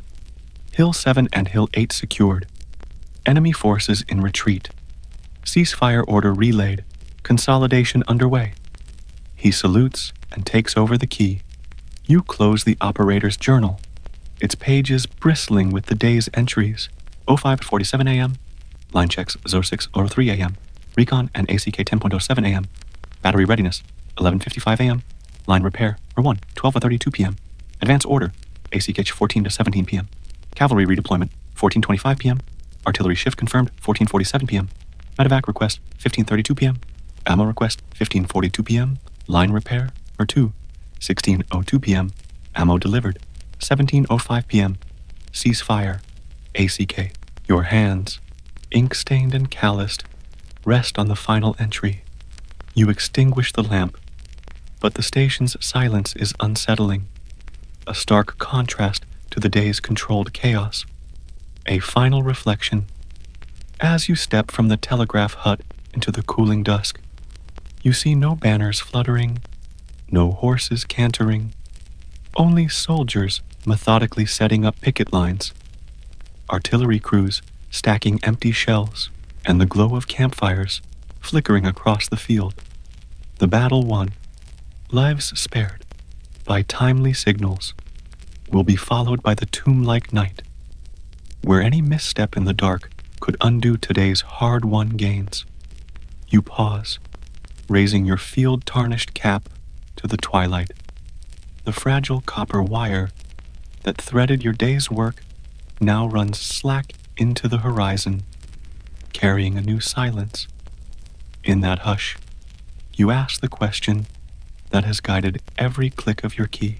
When the lines go dark and the echo of the sounder dies away, who holds the memory of the messages that shaped victory? And who will carry the burden of the orders unspoken when the telegraph's lamp is extinguished? With that thought, you turn toward the rear headquarters, ready to rest, yet knowing that tomorrow's dawn may demand the same steady hand, clear code, and unbroken wire that won today's battle.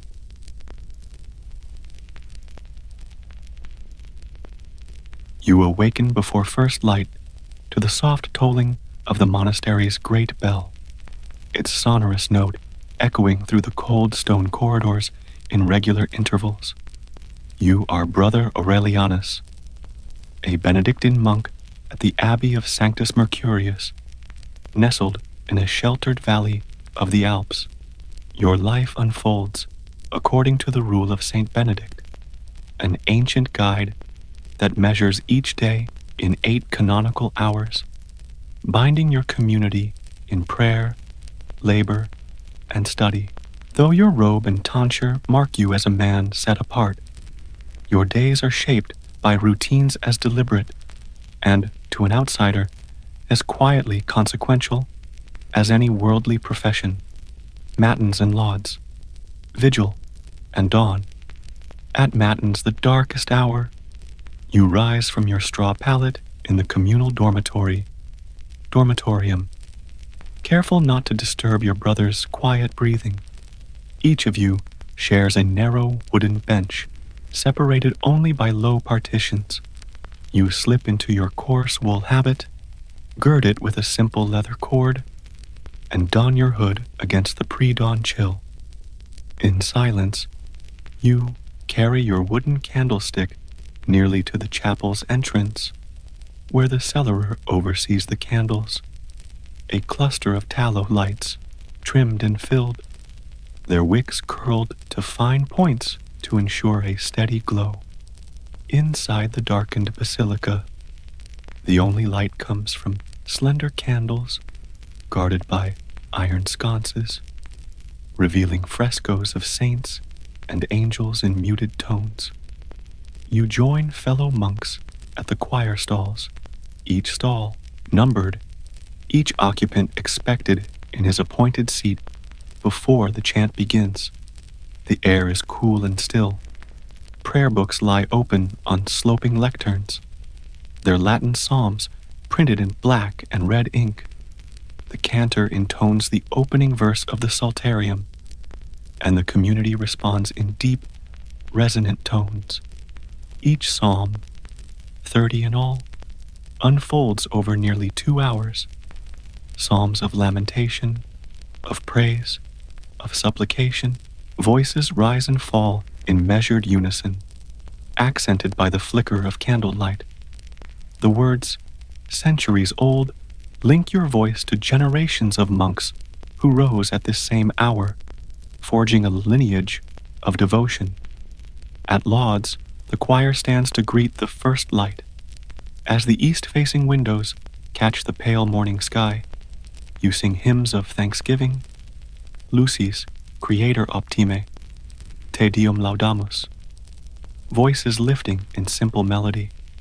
The celebrant offers a brief reading, often from the lives of the fathers, recounting the discipline of Antony of Egypt or the quiet wisdom of Pachomius.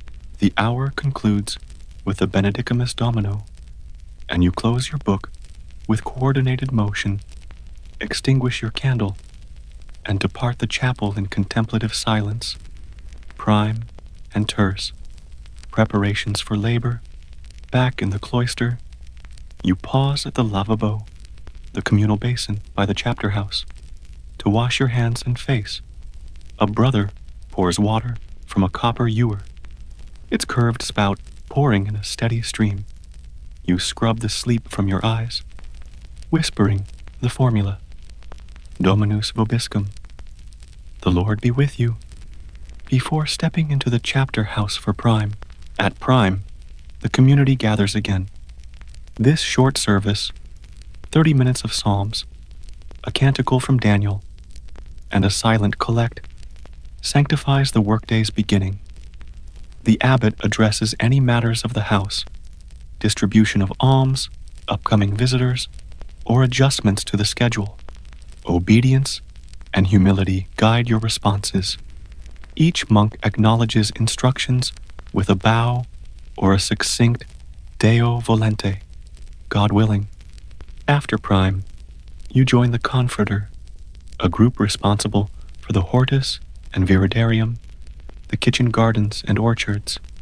Under the foreman's direction, you carry out practical tasks, weeding rows of lettuce and onions, pruning fruit trees, or planting early potatoes. Your sleeves rolled up, you handle the hoe and spade with steady strokes, mindful that your labor sustains the community's hunger and charity to pilgrims. Dirt under your fingernails and the sun's warmth on your neck remind you that even in a life of prayer, the monastic ideal embraces manual work as a form of humility and service. At terce, the third hour, you pause at the garden's edge to recite 3 short psalms and a brief hymn, Deus in adiutorium meum intende. Your voice mingles with birdsong, bridging the cloister's stillness and the valley's awakening.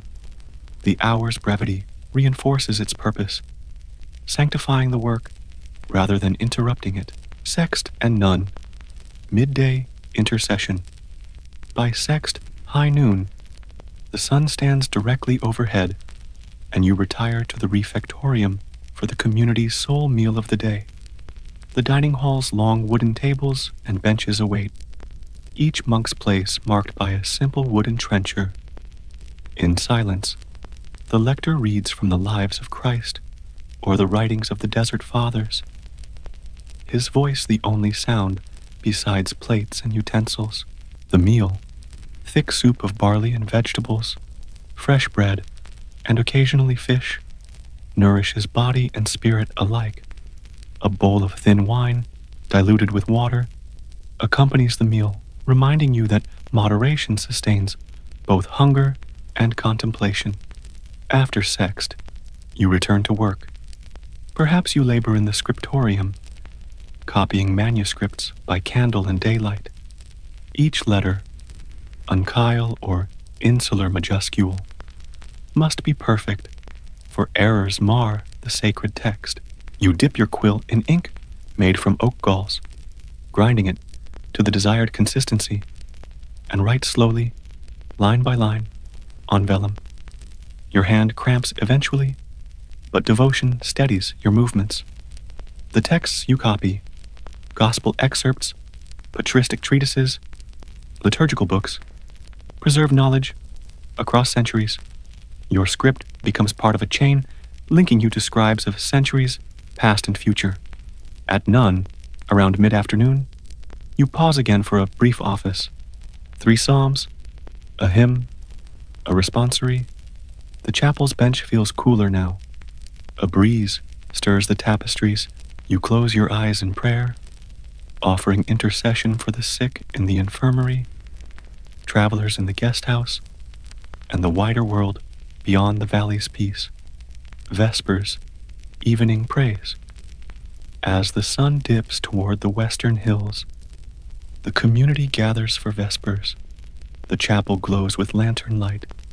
Incense burns in censers, swung by acolytes, filling the air with frankincense's heady aroma. You sing the Magnificat, Mary's song of humility and exaltation, your voice rising in heartfelt praise. A series of psalms follows, each reflecting on divine mercy and the coming rest. A short lesson, often from Paul's letters, reminds you of the virtues of peace and charity. The abbot delivers a brief address, often a practical admonition to maintain silence in the dormitory, to observe the vow of stability, or to extend hospitality generously. You respond with the antiphon and the collect, and the hour concludes with the Nunc Dimittis, Simeon's prayer at the temple, signaling the day's close. Compline, the final watch. After a simple supper of porridge and cheese, you retire to your cell for Compline, the final office of the day. The dormitory hush deepens. Candles gutter and die. In the cell's small alcove, you stand before a painted icon of the crucifixion. You recite Psalm 4's Cum Invocarem in a low reflective tone, offering the day's cares at the Lord's feet. The antiphon, Salva nos, Domine, begs protection through the night.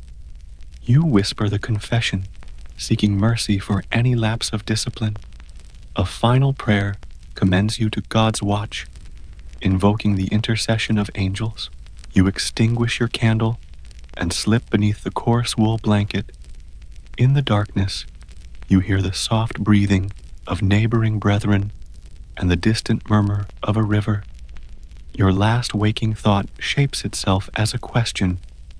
If every day's pattern of prayer and work sustains the monastic community's spiritual and temporal health, what unseen strains arise when even 1 hour is missed or one duty neglected?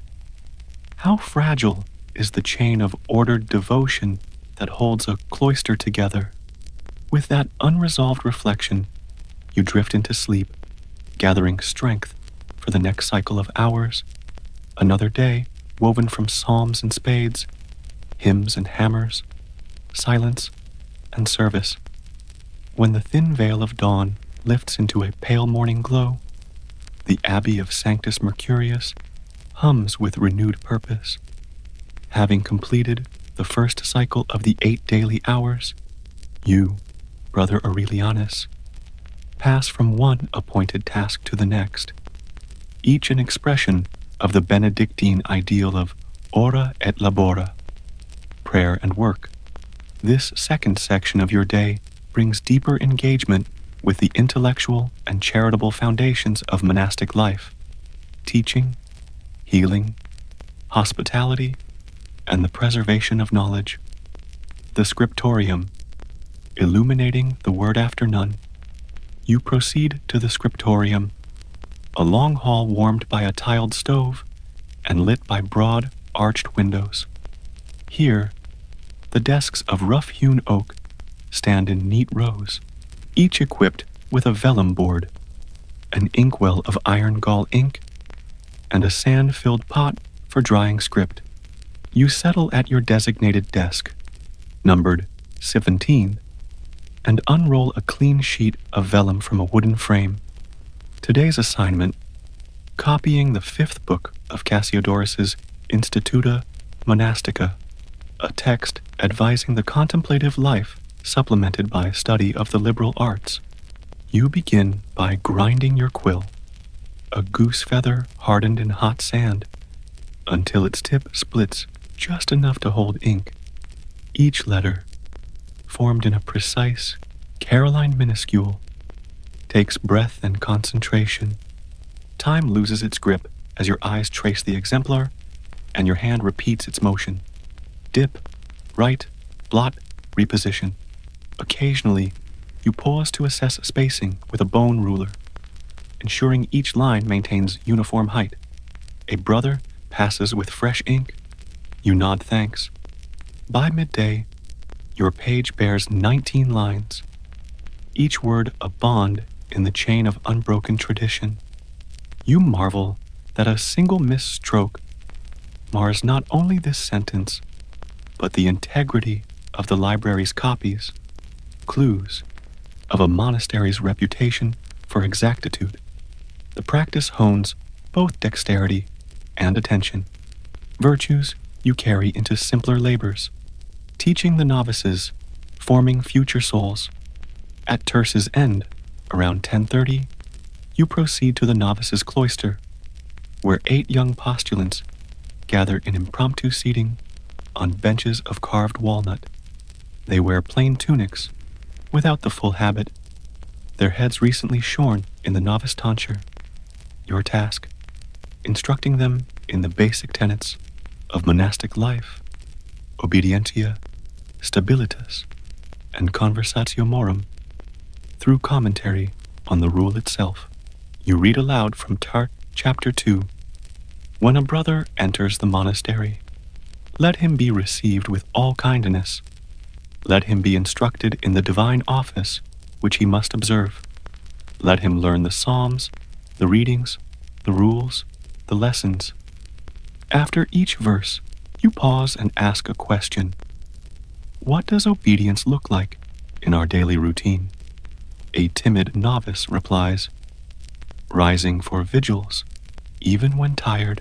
You nod and guide, good. And what of stability? Another answers, remaining here, rather than returning home. You affirm this, then transition into a discussion on humility in manual labor, how binding cloak straps or sorting herbs for the infirmary serve the common good. For the novices, the lessons are both spiritual and pragmatic. They learn not only Latin phrases, but the art of caring for infirm monks, of copying texts correctly, and of welcoming travelers at the guest house gate. Their eyes, fresh with devotion, question each detail of the life you recite. You smile gently, reminding yourself that these young souls will one day sustain the very traditions you now uphold, the infirmary and medicinal work. After sext, you enter the infirmary wing, a low-roofed building warmed by earthenware stoves. The air carries the scent of herbs, rosemary, mint, and thyme, hung in bundles above the windows. The infirmarian, Brother Urbanus, tends to 3 monks laid low by ailments, one with gout, another with a festering wound in the leg, and a third beset by a fever. Your assignment, preparing the herbal poultices and decoctions ordered by the infirmarian's notes. At the apothecary's bench, you consult the notebook, his careful entries of dosages, plant identifications, and previous outcomes. Today's prescriptions include a poultice of ground plantain and comfrey for the leg wound. You grind fresh leaves with a mortar and pestle, add boiled water to form a paste, and spread it on linen squares to be applied. A decoction of willow bark for the fever. You measure 2 ounces of dried bark, immerse it in a liter of water, and set it to simmer in a copper cauldron for 40 minutes. The tannins release slowly. You strain the decoction into clay jugs and add a spoonful of honey for palatability, a liniment of rosemary and vinegar for the gout. You bruise a handful of fresh rosemary sprigs, Steep them in warmed wine vinegar for an hour, then strain and bottle the clear liquid. Each preparation demands precision. Overboiling can dissipate active compounds. Inaccurate weights can undermine the remedy's efficacy. The infirmarian inspects your work, nodding in approval, and sends you back to the infirmary to see that the wounded receive their new treatments. You help apply the poultices, attending gently to the monk's discomfort and adjusting straps so blood flow remains unimpeded. As you leave the infirmary, you catch the grateful glance of the monk with gout, eyes filled with relief that the pain might ease. You remember the rule's injunction. All guests shall be received as Christ. In ministering to the frail, you see Christ's face in every suffering soul. Hospitality, welcoming the pilgrim. By none, the abbey gate creaks open to admit a weary traveler, a pilgrim bound for the shrine of St. Ulrich 3 valleys over. He carries a battered scrip and walks with a staff carved with a scallop shell. You meet him at the guest house door, cloak and hood draped over his shoulders, and welcome him with the words, "Christ's peace be with you." Inside the guest house's common room, long tables await. You instruct novice Leo to bring a bowl of the day's soup of lentils and root vegetables, a hunk of coarse bread, and a cup of watered wine. You offer these to the pilgrim, who bows deeply.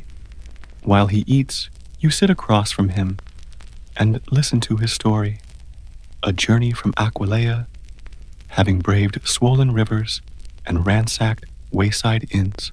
His gratitude is genuine. The bowl is empty in minutes, and he sighs blessings on the abbey.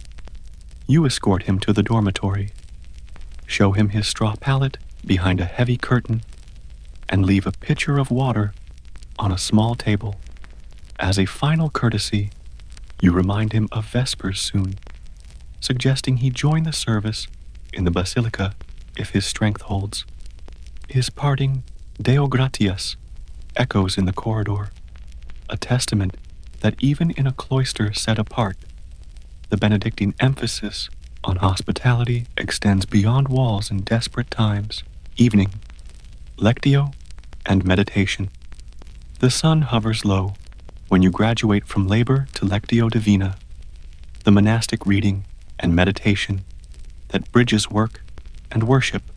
In the dimly lit library, you select the morning's assigned reading, the Acts of the Apostles. You settle into a carved wooden armchair, its cushions worn smooth, and read aloud softly the commissioning of the first deacons, the journeys of Paul and Barnabas. After a passage, you close the book and meditate, chewing on a single phrase. They devoted themselves to the apostles' teaching and fellowship. You seek to intertwine these ancient words with your day's labors, teaching novices, caring for the ill, hosting pilgrims, each an echo of the earliest Christian community. Vespers, revisited and preparation for Compline. As dusk deepens, you rejoin the choir stalls for Vespers. Tonight, the chapel is perfumed with balsam and cedarwood, and the candles burn brighter against the evening gloom. You sing with renewed attention, each antiphon and psalm now resonating with the day's lived experience. After Vespers concludes, you hasten back to the infirmary to check on your remedy's effects, then pause in the cloister for simple manual work, gathering firewood for the guest house stoves. You carry a bundle of logs in a woven basket, feeling their weight steady in your arms. One log slips. You catch it, steadying the basket's handle and sensing the fragility of the tasks that sustain communal life. Finally, you enter your cell for Compline. You light a single candle, place it on a small shelf, and recite the final psalms and the great silence. Matins of the soul, you whisper the refrain. Into your hands, O Lord, I commend my spirit. As the candle gutters low, you extinguish it and settle onto your pallet. In the enveloping dark, you ponder the day's many roles: scribe, teacher, healer, host, laborer, and the seamless weaving of prayer and work. Yet one question lingers in the hush before sleep. If the monastery's life depends on the faithful performance of every hour and every manual task, what cracks emerge when a monk grows weary, when a lesson goes unlearned, or when a duty goes undone? And who then bears witness to the continuity of this sacred rhythm? With that thought gently echoing, you drift toward rest, ready to rise again to the first bell, matins, and to resume the unbroken chain of Benedictine hours. As the seasons turn in the Alpine Valley, the steady pulse of the 8 daily hours at Sanctus Mercurius has woven itself into the very stones of the abbey. You, Brother Aurelianus, have walked the cloister's path in night and day, risen before dawn for matins, and slept after Compline's blessing.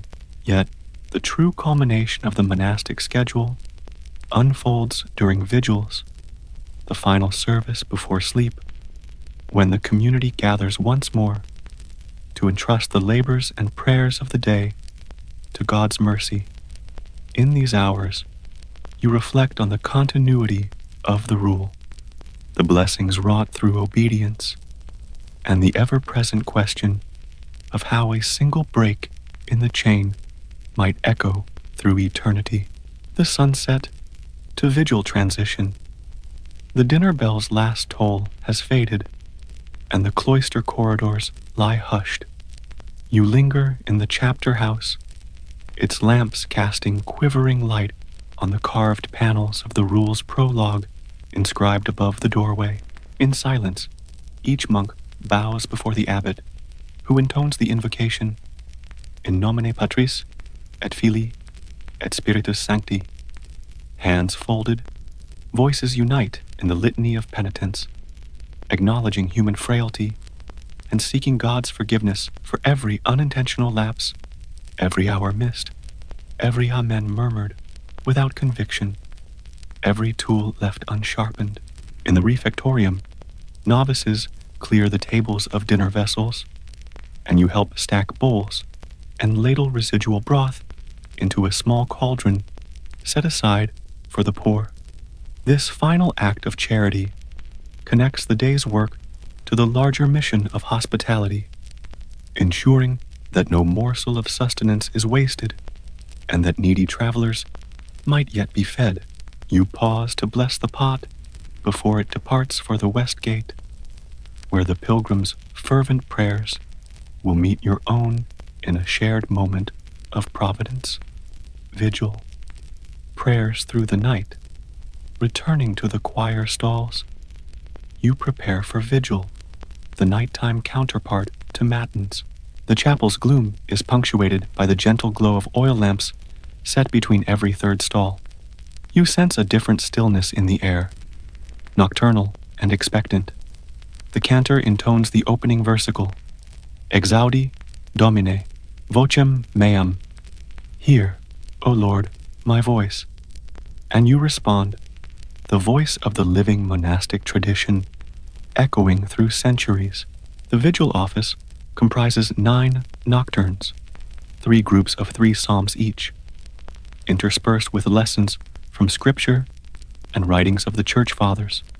Tonight's readings trace themes of watchfulness and readiness, Christ's parable of the 5 wise virgins, Paul's instruction on the armor of God, and John Cassian's reflections on spiritual vigilance. Each lesson resonates more deeply now, for you perceive in the stillness how easily the soul's guard may falter. Between psalms, the fragrance of frankincense drifts from censers swung by acolytes. You breathe in the resin's warmth, recalling how at Terce You prepared herbal decoctions for the infirmary. Both practices anoint the senses, body and spirit, in preparation for grace. When the choir intones the Benedictus at the final nocturne, its melody rises above the hush, forging a bridge between earthly toil and heavenly praise. The final night's watch and vigilance of purpose. After vigil, you step outside into the dark courtyard, where the moon gleams on the dew-soaked flagstones. You walk slowly toward the infirmary, guided by a lantern. There, a brother fevered and delirious from an unknown malady stirs in his bed. You pause at the bedside, gently adjust his pillow, and offer a sip from the willow bark decoction readied at sext. His eyes flutter, and he murmurs a blessing, Deo gratias. In that moment, you glimpse the convergence of every hour's prayers and every act of healing. The discipline of the day has prepared you to sustain life through the night. Your footsteps lead you to the guest house, where a solitary pilgrim has awakened. Frightened by wolves, heard at the forest's edge, you find him seated on the pallet, cloak drawn tight.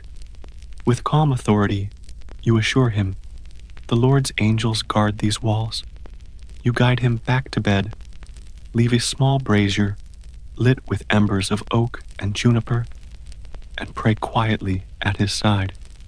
The abbot's injunction to treat each guest as Christ himself finds its fullest meaning here, where hospitality becomes a beacon against fear. The last watch, before matins, returning to the dormitory, you wash at the lavabo one final time, each splash of water echoing the extinguished echoes of the day. You settle on your straw pallet, robe folded and belt untied. The hush is absolute, punctuated only by distant snoring and the flutter of bat wings across the open arcade. Yet you know that before long, the bell will toll for matins once more, and the cycle will begin anew. In these final moments, your mind reviews the day's journey, the crackle of the scriptorium's quill, the patient trimming of vineyards, the vigil over the ill, the welcome offered at the gate, the polish on every tool. You feel the weight of each hour's promise to sanctify work, to shape character, and to sustain the community through a shared rhythm of prayer and labor. Reflection on continuity and the fragility of ritual.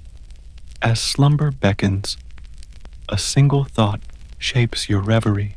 If the monastery's life depends on the seamless passage through each of these hours, each psalm sung, each tool tended, each guest welcomed, what shadows gather when even 1 hour is missed, one duty neglected, or one prayer offered in haste? And who among us will bear witness to preserve the continuity of this sacred rhythm when the chain falters? With that unresolved question echoing in the hush, you close your eyes. The night's vigil yields to sleep, yet the monastery's unbroken cycle of ora et labora stands ready to resume at the first tolling of the bell. Another day to forge spiritual strength through silent devotion and quiet service. What amazed you most about weighing a single grain? Drop your thoughts below. If you loved this bite-sized journey, don't forget to like, share, and subscribe. Your support keeps these stories alive. See you in the next adventure.